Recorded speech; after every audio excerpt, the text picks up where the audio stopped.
pain is eternal, but it's been 10 years already, and yet we haven't managed to start living. We continue to live, but the pain doesn't pass so soon.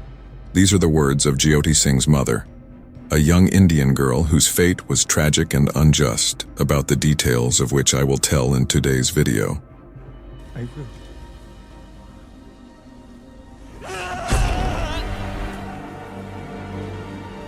Jyoti Singh was born on May 10, 1989, in the state of Uttar Pradesh in northern India. She was the eldest daughter of the marital couple, Badrinath Singh and Asha Devi. Soon after the girl's birth, her brother arrived, and sometime later the family was further expanded with a third and final child. Jyoti and her brothers were raised in a rural area, and their childhood was marked by poverty and adversity. Her father, Badrinath, hailing from a poor family, was forced to change jobs constantly to provide for his children and wife.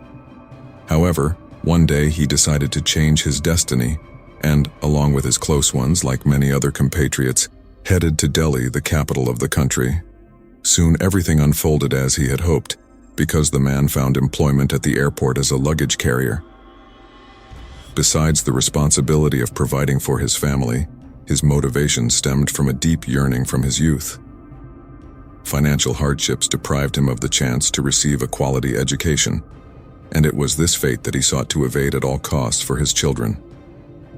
Badrinath worked tirelessly, sometimes even in 2 shifts.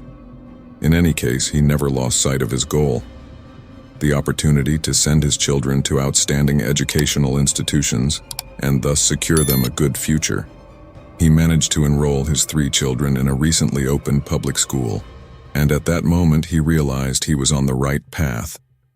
In this educational institution, Jyoti became the first girl admitted to the school. Shortly after, another student named Pagasin joined the school. Besides being the first girls admitted to the school, they shared a certain physical resemblance, starting with their small stature and long, lush hair. Somehow, these coincidences led to the emergence of a beautiful and sincere friendship. From the first days of elementary school, Jyoti proved herself to be an outstanding student. Her academic performance was so remarkable that over time, she began tutoring other children in subjects like English and mathematics. Additionally, she took on the role of mentor for her younger brothers at home. She could often be seen managing both of them when they got distracted instead of studying. While still in school, the girl confessed to her parents her dream of studying medicine. As she explained, her desire was driven by the wish to help the most vulnerable segments of the population in her country. Jyoti wanted everyone to have access to medical care. Although initially the parents considered such a professional pursuit too ambitious and unrealistic, especially for her social class, Jyoti knew that her father was saving money for her future wedding. Then, demonstrating determination, she pleaded with him to allocate this amount to cover the expenses for her education. Her father could feel nothing but pride. He recalled grueling work days, all the sacrifices, and the day he first held his daughter in his arms. Now his little girl was a woman striving to stand on her own feet. The man accepted her proposal to support her in the future, and even decided to sell a small plot of land he owned in their hometown. Everything he could allocate for her education would be given to her. However, Jyoti's father's family had a different opinion. They thought such actions were only a response to irrational impulses. In short, they believed that the small amount of money the family had would be wasted. But despite the disputes, Jyoti's parents were determined in their decision, which they believed was best for their daughter. Jyoti embodied her parents' dream: an extraordinary, intelligent, and caring daughter. However, in 2008, after finishing school, Jyoti realized the harsh reality. Despite all her father's efforts to pay for medical college tuition, it was impossible. Yet she didn't give in to despair. On the contrary, she set out to find an alternative. As a result, Jyoti found an educational institution where she could train to become a physiotherapist. It was located in a city 5 hours away from Delhi, and the tuition fee was much more affordable. Moreover, the training lasted only 4 years. Jyoti understood that this was her chance and immediately applied. As she progressed through college, she adopted a more modern style. Instead of traditional dresses, she wore jeans, high-heeled shoes, and blouses. But that was not the only change in her life. Her character became less conservative, with an independent opinion and a surprising ability to stand up for herself. Although Jyoti intended to get married eventually, she was firmly resolved that she would marry only an educated man. Until she achieved this goal, her attention was focused on building a career and enjoying life. Meanwhile, during her visits to Delhi, Jyoti continued to maintain her old habit of being completely relaxed with her best friend. Their joint outings were the most pleasant part of these trips. They took long walks through shopping malls, sharing a taste for clothes and brands. It was there, in front of the shelves and windows of the stores, that Jyoti felt most removed from her previous world and consequently closest to the life she loved so much. Then, to ease her father's burden, Jyoti got a job. It was an international call center and she was assigned to the night shift. As a result, she slept only 3 to 4 hours a day. During a family visit in 2010, and through her circle of friends, the girl met a guy named Avindra Pratap Pandey, born in 1984, also in the state of Uttar Pradesh. Avindra was a computer engineer and lived in Delhi. Although the names of his parents are not disclosed, I found out that the family belonged to the highest caste in India, the Brahmins. He and Jyoti had opposite characters. While her life energy seemed endless, he was quieter, even reserved. However, these differences did not prevent them from forming a wonderful friendship. When Jyoti's vacation ended, she had to return to continue her studies. They kept in touch via video calls, sometimes talking for long hours. At the end of 2012, as her studies were coming to a close, Jyoti returned to Delhi. She planned to start an internship at a local hospital. The internship was supposed to begin on Monday, December 17th of that year. The day before, on Sunday, December 16th, at about 1:30 p.m., Jyoti called Avindra and asked if he wanted to meet at a shopping mall that was 2 hours away. The girl was happy. She could finally meet her friend face to face and possibly go to the movies. Jyoti informed her parents about her plans, made tea for all the family members, and then said goodbye to them. Later, they and Avindra walked around the shopping mall, completely unself-conscious in each other's company. They laughed, went to stores, and, as she wanted, went to the cinema. After the session ended, around 8 p.m., they decided to head home. At first, they looked for a taxi that could take them straight home, but they didn't feel like going to Jyoti's house. So they decided to drive to the bus station, hoping to find another taxi or bus to take them. At the same time, in a poor neighborhood in South Delhi, 34-year-old Ram Singh and his younger brother, 20-year-old Mukesh, were planning their Sunday. Both were from Rajasthan and worked as school bus drivers. But beyond that, in his personal life, Ram was known for his violent temper and had problems with alcohol consumption. The group they usually met with, whose reputation was not highly regarded in their area, included 28-year-old Akshay Thakur and a 17-year-old boy, whose name remains unknown due to his age. Trying to have some fun, Ram and his friends couldn't think of anything better than to get into a school bus, distinguished by its white color, and head to a party. While they were drinking and having fun, 2 more men joined them, Pawan Gupta, a 19-year-old fruit seller, and Vinay Sharma, who was 20 years old. He worked as a cleaner and gym instructor. Eventually, fate led them to stop right at the bus stop where Jyoti and her friend were waiting. Seeing them, Ram offered them a ride. At first, Avindra and the girl hesitated. They weren't sure if getting into a bus with strangers was a good idea. Then Jyoti received a message from her mother, who was worried about the time. Not wanting to add to her mother's worries, Jyoti persuaded Avindra, and they agreed to the ride. Once in the bus, Mukesh took money from them for the fare. Meanwhile, the other 4 members of the group pretended to be passengers. As the bus started moving, Avindra suspected something was wrong. They deviated from the route they were supposed to take. But as soon as he mentioned this to Ram, the men silenced him with shouts and began making obscene remarks towards Jyoti.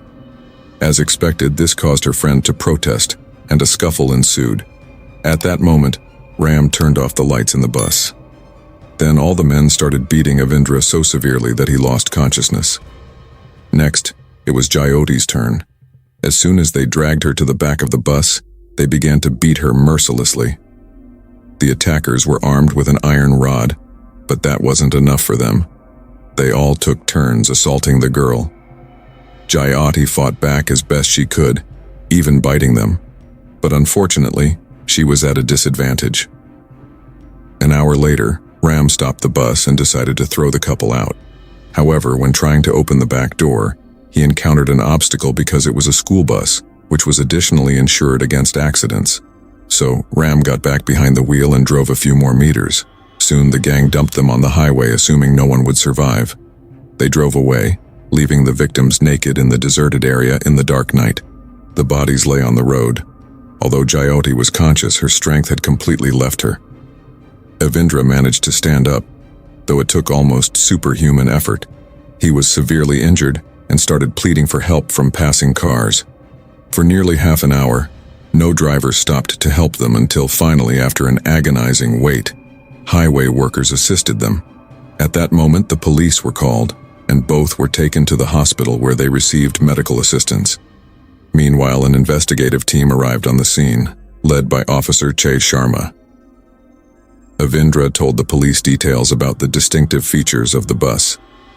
He said it was a white bus with yellow curtains and red seat covers. These were the only clues we had at that moment. In addition, thanks to the descriptions provided by the young man, the investigators were able to make pictures of the persons involved in the attack. When the members of the group returned to their apartment, they agreed that none of them would say anything, and that if the police intervened, they would not give their names. Then one of them and an underage boy cleaned up the bus. After that, they went through Jyoti's things, distributed clothes and cell phones, and then each went home. At the same time, the anguish of Jyoti's parents turned into despair. It was not unusual for their daughter to be absent without explanation, much less for so long, until the police called them shortly after midnight. The officers tried not to tell all the details, so they said it was an unfortunate incident. But when the girl's father arrived at the hospital, he was faced with a terrible sight. He couldn't believe his eyes. The devastated man contacted the rest of the family and asked them to join him. Jyoti had internal and external injuries. Due to the severity of her condition, she had to undergo several surgeries. The attending surgeon expressed his surprise at the extent of her injuries, calling them the worst he had seen in his career. At the end of the work, the surgeon informed the family that the young girl's condition was critical, and since she had only 5% of her intestines left, her hopes for recovery were greatly diminished. The team of investigators quickly began identifying the bus. The fact that it was white posed a major challenge since there are too many white buses in Delhi. However, based on the color of the seats and curtains, they narrowed down the number of potential buses to 300. Despite feeling unwell, Jyoti decided to give her testimony to the police and was calm and willing to communicate, which helped uncover new details about the attack. These details were far from insignificant, as the girl remembered the names of some of the attackers: Ram, Akshay, Pawan, and Vinay. Several hours passed, and Avindra was interrogated again. There he recalled another important detail. The back door was locked. Armed with this valuable information, the police reviewed city surveillance footage. The recordings showed a bus with a distinctive color and seat cover design that matched the description given by Avindra. The camera was pointed at the road and twice captured a bus passing by.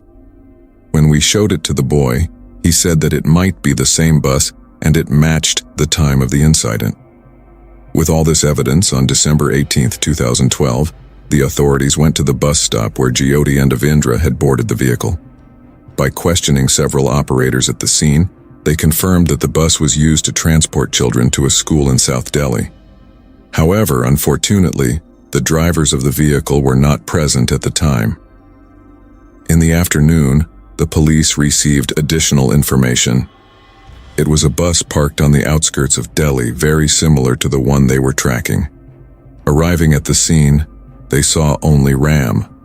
Although he tried to flee, it was futile.